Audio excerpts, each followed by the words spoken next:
যেই রাজাকার শব্দ উচ্চারণ করে হাসিনাকে পালাতে হয়েছে, এখন বিএনপির একজন নেতা বলে রাজাকার, ফজলুর রহমান বলে রাজাকার, শামসুজ্জামান দুদু বলে রাজাকার, মির্জা আব্বাস বলে রাজাকার, কথায় কথায় বিএনপির নেতারা ইদানিং বলে রাজাকার।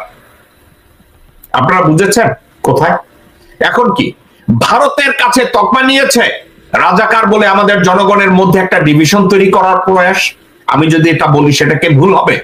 দর্শকবৃন্দ, একা একা চিন্তা করে দেখেন, এই রাজাকার এখন কথাটা হচ্ছে তারা বলছে রাজাকারের বাচ্চা।